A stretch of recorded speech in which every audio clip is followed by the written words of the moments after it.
सभी मित्रों को राधे राधे। हिंदी एकेडमी में आपका बहुत बहुत स्वागत है। जैसा कि आप सभी जानते हैं, यूजीसी नेट की परीक्षा होने वाली है। उसी को ध्यान में रखते हुए आज हमने अपनी क्लास को स्टार्ट किया है। सबसे पहले हमने यूनिट 6 को लिया है, जिसमें उपन्यास लगे हुए हैं। सबसे पहला उपन्यास हमारा देवरानी जेठानी की कहानी है। आज हम उसी को करेंगे और उसके मुख्य मुख्य बिंदुओं को और उसके सारांश को भी जानेंगे। उपन्यासकार कौन है? देवरानी जेठानी की कहानी क्या है? एक उपन्यास है।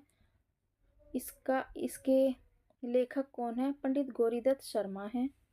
कौन है इसके लेखक? पंडित गौरीदत्त शर्मा हैं। जन्म 1836 ईस्वी में इनका लुधियाना में जन्म हुआ है। मृत्यु कब हुई है? मृत्यु उनकी 1906 में हुई है। और पंडित गौरीदत्त के विषय में यह कहा जाता है कि ये देवनागरी लिपि को बहुत महत्व देते थे और इनके उपन्यास में देवरानी जेठानी की कहानी में यह झलकता भी है। पंडित गौरीदत्त देवनागरी के प्रथम प्रचारक माने जाते हैं। इनके पिता एक सारस्वत ब्राह्मण थे। क्या थे? सारस्वत ब्राह्मण थे और प्रसिद्ध तांत्रिक भी थे। और उन्होंने अपना घर त्याग दिया था। किसने? पंडित गौरीदत्त के पिता ने। जिस समय गौरीदत्त के पिता ने घर का त्याग किया था, उस समय गौरीदत्त केवल कितने वर्ष के थे? 5 वर्ष के थे। सारे तथ्य इंपॉर्टेंट है और सबको आपको नोट करते हुए चलना है। गौरीदत्त की माँ मेरठ में आकर बस गई थी। जब इनके पिता ने घर को त्याग दिया था तो तब पंडित गौरीदत्त की जो माँ थी वो मेरठ में आकर बस गई थी और गौरीदत्त की शिक्षा मेरठ में ही पूरी हुई थी। कहाँ हुई थी? मेरठ में ही पूरी हुई थी। जिस प्रकार स्वामी दयानंद सरस्वती देवनागरी लिपि के प्रचारक थे तथा देवनागरी लिपि के सुधार के लिए भाषण दिया करते थे, उसी प्रकार पंडित गौरीदत्त भी स्वामी दयानंद सरस्वती से प्रभावित थे। किससे प्रभावित थे? पंडित गौरीदत्त किससे प्रभावित थे? स्वामी दयानंद सरस्वती थे। तथा गली गली में घूमकर देवनागरी लिपि के प्रयोग के लिए प्रेरित किया करते थे। किसे? लोगों को प्रेरित किया करते थे। जब गौरीदत्त गली गली में घूमकर देवनागरी लिपि का प्रचार करते थे, उस समय वह मेरठ के मिशन स्कूल में क्या थे? अध्यापक थे। यह तुम्हें पंडित गौरीदत्त के विषय में, लेखक के, उपन्यासकार के विषय में याद होना ही चाहिए। उनके विषय में भी बहुत कुछ याद होना चाहिए। कुछ समय पश्चात देवेदवाड़ा नामक मोहल्ले के एक चबूतरे पर देवनागरी पाठशाला की स्थापना की। किसने की? पंडित गौरीदत्त शर्मा ने। बाद में देवनागरी कॉलेज के नाम से इस स्थान को जाना गया। नागरी लिपि परिषद ने इनके सम्मान में, किसने? नागरी लिपि परिषद ने इनके सम्मान में गौरीदत्त नागरी सेवी सम्मान आरंभ किया। किसके विषय में? पंडित गौरीदत्त शर्मा के सम्मान में नागरी लिपि परिषद ने यह सम्मान आरंभ किया। नागरी लिपि परिषद की स्थापना कब हुई थी? 1975 नई दिल्ली में हुई थी। कहाँ हुई थी? 1975 ईस्वी में नई दिल्ली में हुई थी। पंडित गौरीदत्त ने मेरठ में नागरी प्रचारणी सभा की स्थापना की थी। किसने? पंडित गौरीदत्त ने। कहाँ की थी? मेरठ में। पंडित गौरीदत्त द्वारा रचित एक उपन्यास और भी मिलता है, जिसका नाम क्या है? गिरजा है। और यह इनका अपना मौलिक उपन्यास नहीं है, यह क्या है? एक अनुदित उपन्यास है और इसका प्रकाशन वर्ष 1904 माना जाता है। अभी हमने पंडित गौरीदत्त शर्मा के विषय में थोड़ा सा परिचय जाना कि उन्होंने कौन कौन से कार्य किए और क्या उन्हें सम्मान मिले। और इसके बाद हम क्या पढ़ेंगे? देवरानी जेठानी कहानी की जो भूमिका लिखी हुई है, क्योंकि भूमिका से ही हमें बहुत कुछ समझ में आ जाता है, इसका सार हमें मिल जाता है किसी भी कहानी या उपन्यास का। स्त्रियों को भूमिका कहाँ से इनकी प्रारंभ होती है? स्त्रियों को पढ़ने पढ़ाने के लिए जितनी पुस्तकें लिखी, कौन कह रहे हैं ये? उपन्यासकार पंडित गौरीदत्त शर्मा अपनी भूमिका में लिख रहे हैं। पुस्तकें लिखी गई हैं, सब अपने अपने ढंग और रीति से अच्छी हैं, ठीक है, परंतु मैंने इस कहानी को नए रंग ढंग से लिखा है। मुझको निश्चय है कि दोनों स्त्री पुरुष पढ़कर अति प्रसन्न होंगे और बहुत लाभ उठाएंगे। भूमिका में उन्होंने यह लिखा हुआ है। जब मुझको यह निश्चय हुआ कि स्त्री स्त्रियों की बोली और पुरुष पुरुषों की बोली पसंद करते हैं, जो कोई स्त्री पुरुषों की बोली व पुरुष स्त्रियों की बोली बोलता है उसको नाम धरते हैं, यानी कि एक दूसरे की अपोजिट बोलियां बोलते हैं, विपरीत बोलियां बोलते हैं तो सब उनको नाम रखते हैं। इस कारण मैंने पुस्तक में स्त्रियों ही की बोलचाल और वही शब्द जहाँ जैसा आशय है लिखे हैं, और यह वह बोली है जो इस जिले के बनियों के कुटुंब में स्त्री पुरुष व लड़के वाले बोलते चालते हैं। यानी कि देवरानी जेठानी की कहानी उपन्यास में जो कथा है वो किस पर आधारित है? बनियों के परिवार पर आधारित है। संस्कृत के बहुत शब्द और पुस्तकों के जैसे इसलिए नहीं लिखे कि न कोई उन्हें चित्त से पढ़ता है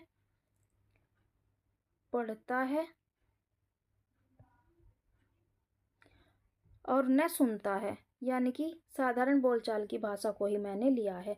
संस्कृत के और पुस्तकों में जो शब्द दिए रहते हैं वो मैंने नहीं लिए हैं। इस पुस्तक में यह भी दर्शा दिया है कि इस देश के बनिए जन्म मरण विवाह आदि में क्या क्या करते हैं। पढ़ी और बेपढ़ी, ये बेटी नहीं है, बेपढ़ी है, बेपढ़ी यानी कि अनपढ़ स्त्रियों में क्या क्या अंतर हैं। बालकों का पालन और पोषण किस प्रकार होता है और किस प्रकार होना चाहिए, यानी कि एक पढ़ी लिखी स्त्री अपने बालकों का पालन पोषण या अपने घर का निर्वाह कैसे करती है और एक अनपढ़ किस प्रकार से करती है, किस प्रकार होना चाहिए। स्त्रियों का समय किस किस काम में व्यतीत होता है और क्यों कर होना उचित है। बेपढ़ी स्त्री जब एक काम को करती है उसमें क्या क्या हानि होती है, पढ़ी हुई जब इस काम को करती है क्या क्या लाभ होता है। स्त्रियों की वह बातें जो आज तक नहीं लिखी गई मैंने खोज कर सब लिख दी है। क्या कह रहे हैं कि स्त्रियों की बातें जो आज तक नहीं कही गई मैंने सब खोज कर लिख दी है, और इस पुस्तक में ठीक ठीक वही लिखा है जैसा आजकल लिखी गई। अच्छा, ये दोबारा रिपीट हो गया है। और इस पुस्तक में ठीक ठीक वही लिखा है जैसा आजकल बनियों के घरों में हो रहा है। बाल बराबर भी अंतर नहीं है, यानी कोई भी अंतर नहीं है, जैसा बनियों के घर में होता है वैसा मैंने सब लिख दिया है। प्रकट हो कि यह रोचक और मनोहर कहानी श्रीयुत एम के सन साहिब, डायरेक्टर ऑफ पब्लिक इंस्ट्रक्शन बहादुर को ऐसी पसंद आई, मन को भाई और चित्त को लुभाई कि शुद्ध करके इसके छपने की आज्ञा दी और 200 पुस्तक मोल ली, और श्रीमन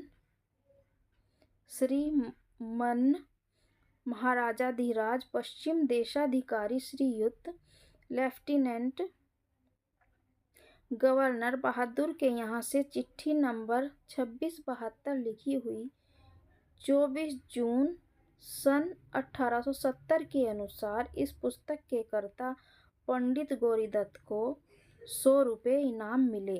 क्या लिखा उन्होंने अपने पत्र में? किसने? डायरेक्टर ऑफ पब्लिक इंस्ट्रक्शन बहादुर को ऐसी पसंद आई कि उन्होंने इस पुस्तक के सम्मान में 100 रुपये का पुरस्कार दे दिया। 100 रुपये का पुरस्कार पंडित गौरीदत्त को मिले, यह आज्ञा दे दी। और कितनी पुस्तकें खरीदी? 200। 200 पुस्तकें उन्होंने खरीदी और 100 रुपये की राशि उस टाइम बहुत हुआ करती थी। इसके सम्मान में उन्होंने यह लिख दिया कि इनको 100 रुपये की राशि मिले।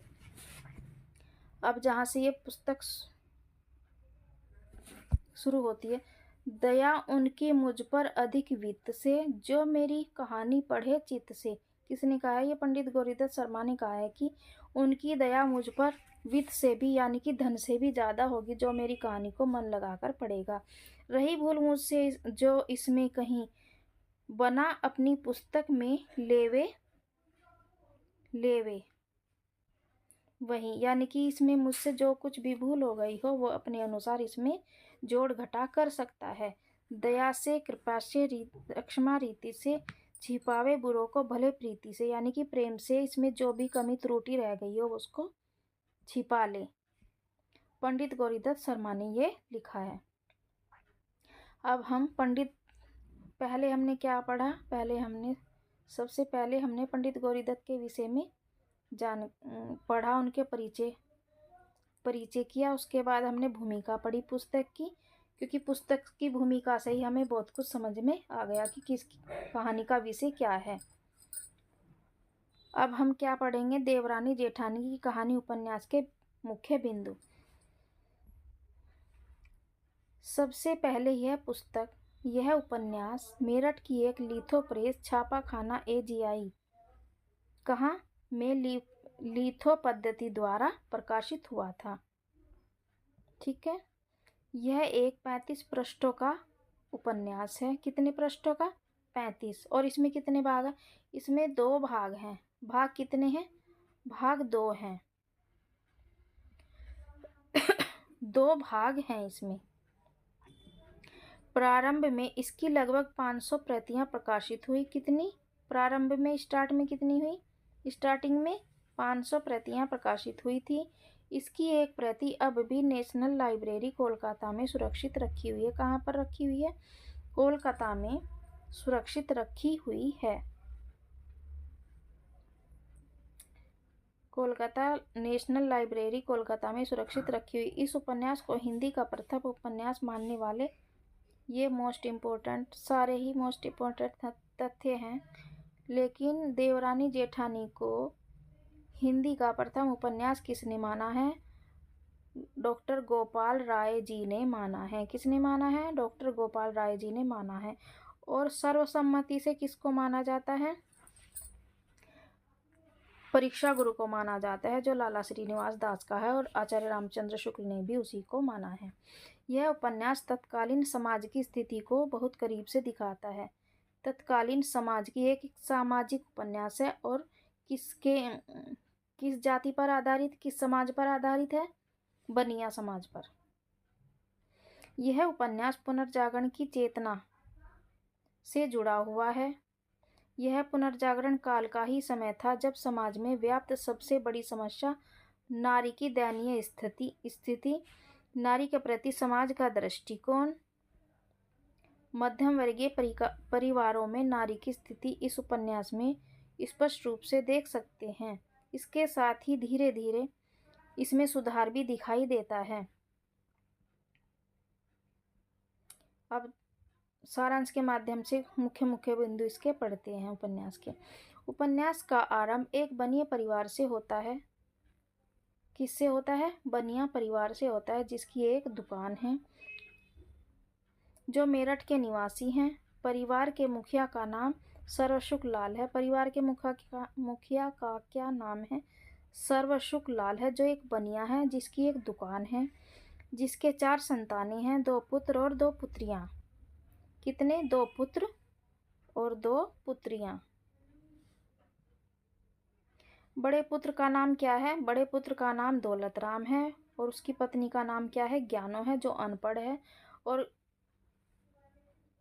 अंधविश्वासी भी है, कलेशी है। इसके कारण ही घर में बंटवारा भी हो जाता है। छोटे पुत्र का नाम छोटे लाल है। उसे छोटे छोटे करते हैं, लेकिन उसी पर उसका नाम भी पड़ गया है, छोटे लाल। इसकी पत्नी पढ़ी लिखी है, जिसका नाम आनंदी है। बड़ी बेटी पार्वती है। बड़ी बेटी का क्या नाम है? पार्वती है, जिसकी शादी कहाँ पर हुई है? नई दिल्ली, जिसकी शादी नई दिल्ली में हुई है। छोटी बेटी सुखदेई है जो नागरी जानती है। इनकी बड़ी बेटी भी थोड़ी अनपढ़ है, लेकिन छोटी बेटी पढ़ी लिखी है जो नागरी पढ़ती है।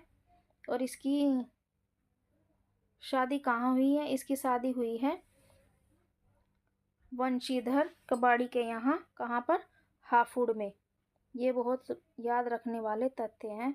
हापुड़। ज्ञानो घर की बड़ी बहू है जो अनपढ़ है और झगड़ालू भी है, उसके कारण घर में क्लेश रहता है। आनंदी घर की छोटी बहू है, पढ़ी लिखी है, संस्कारी है, माता पिता ने उसे संस्कार दिए हैं।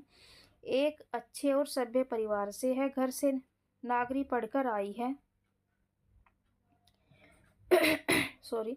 आनंदी को जायदाद का कोई भी लालच नहीं है, वह सबकी सेवा करने का भाव रखती है। आनंदी स्वयं नागरी जानती है तथा सुखदेई को नागरी लिपि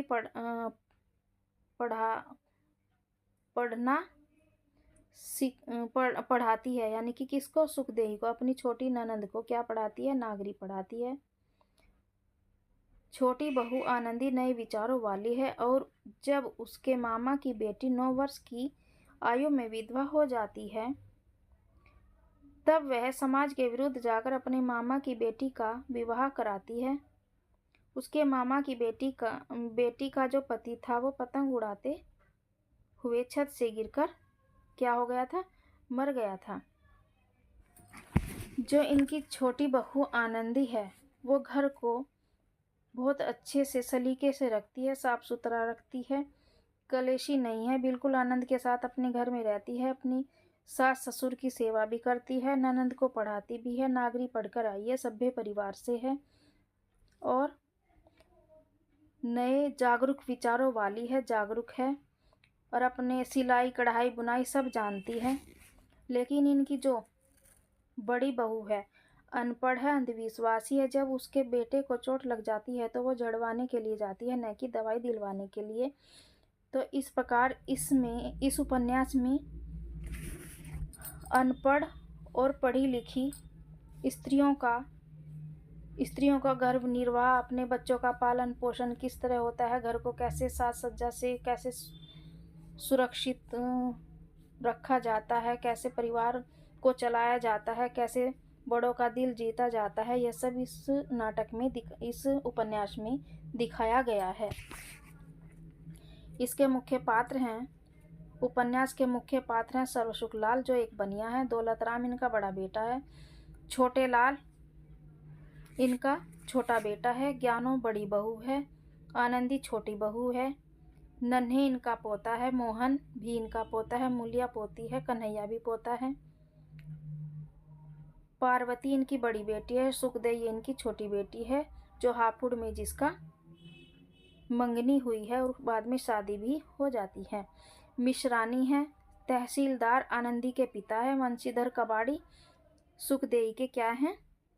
वंशीधर कबाड़ी सुखदेई के ससुर हैं जो हापुड़ के निवासी हैं। इस प्रकार हमने इस उपन्यास को महत्वपूर्ण तथ्यों को लेकिन कम समय में जाना। अगली क्लास में मैं इसके प्रश्न उत्तर लेकर आऊँगी और देखने के लिए बहुत बहुत धन्यवाद। क्लास को पूरी देखिएगा। जो चैनल पर नए हैं वो चैनल को लाइक सब्सक्राइब ज़रूर करके रखिएगा। आज से हमारी यूजीसी नेट पर आधारित क्लासें आती रहेंगी। बहुत बहुत धन्यवाद।